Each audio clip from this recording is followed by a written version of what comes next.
Hey guys, this is Rod with Rock Jam Guitar. Today we're gonna be talking about scales here. We're gonna figure out how to play the 5 boxes of major and minor scales, the diatonic scales there. So let's start with a simple idea here.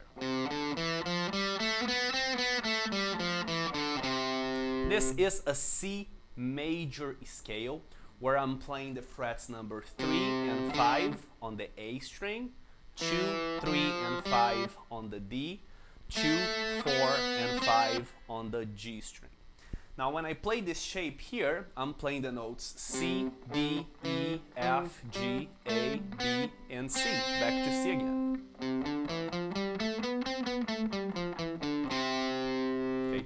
Now when I want to play different scales, D major, G major, and F major scale, those scales are going to have different notes, which eventually might be good for us to memorize and to know what notes belong to each key.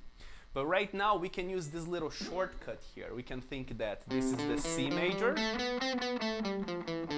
So if I want to play a D major, as long as I get that C note there to the D, now it's on the 5th fret of the A string, and play the same shape, now I'm playing a D major scale. And I can do that trick with all of them. Let's say that I want to play an F major, for example. C, D, E, half step to F, and I play the same shape. And that would be an F major scale. Okay? If you're not sure how to find the notes throughout the fretboard, make sure to go to the website rockjamguitar.com. You can learn the whole step, half step theory there. It's super easy to understand, and that's gonna help you to navigate, to learn the notes throughout the fretboard a little bit better. Okay, well, let's go back to our C major scale here. Now when I'm playing that entire scale, I'm just using 3 strings, right?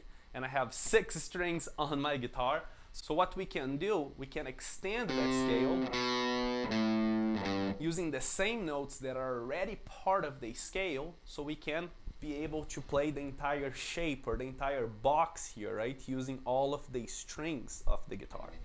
So the entire box, if I extend a little bit, B note, A note, G note, we can play something like this, which is still all C, D, E, F, G, A, B, and C, all natural notes, still the C major scale, but now I'm using all 6 strings, okay? If I give you guys the shape, it's gonna be 3, 5 on the low E, 2, 3, 5 on the A, 2, 3, 5 on the D, 2, 4, 5 on the G, 3, 5, 6 on the B, and 3, 5 on the high E string. Now the same idea that we did before with the simpler shape, it's gonna apply to the extended version here. If this is the C and I want to play D sharp major scale, C, C sharp, D, D sharp, I can play the same shape.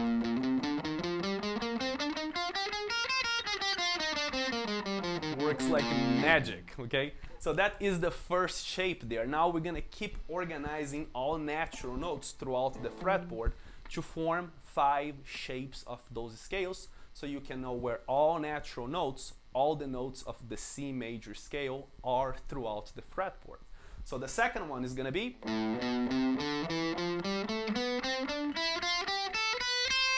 which you might have heard or you might have learned as the A minor scale, which it is. Keep in mind that all major scales are always going to have a minor relative. And all that means, it just means that they share the same notes. So the notes that we have in C major and the notes that we're going to have on A minor are going to be the same. All natural notes, no sharps, no flats there. Okay.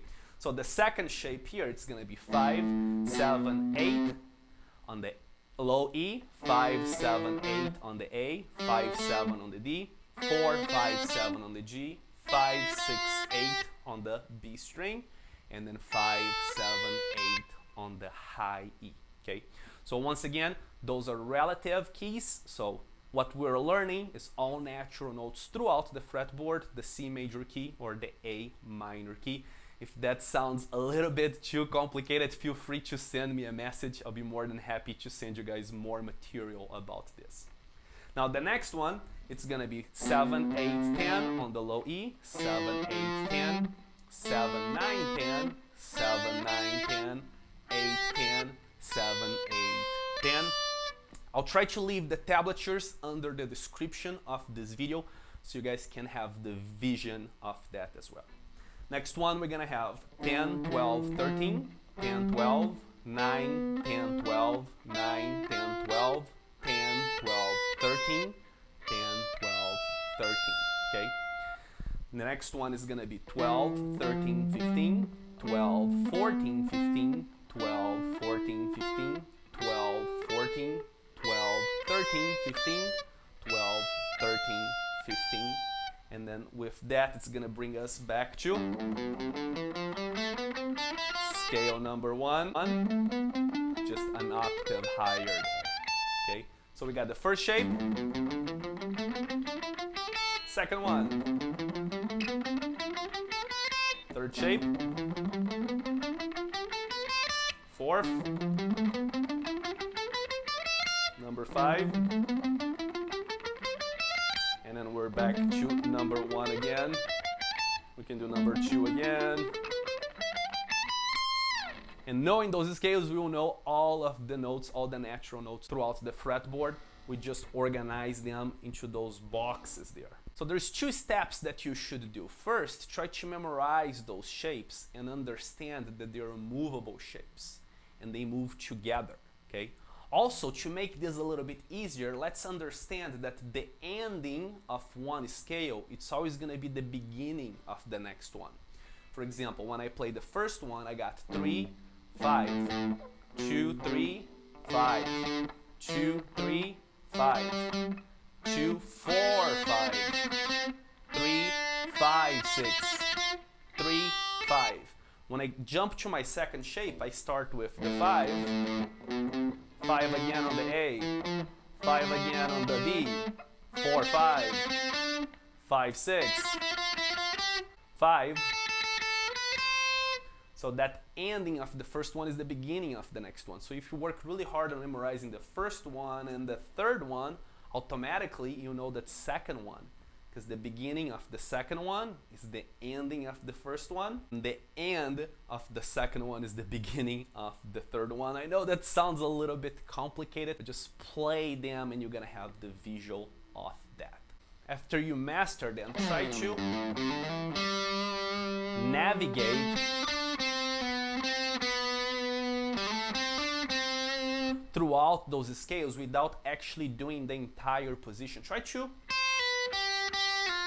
create some simple melodies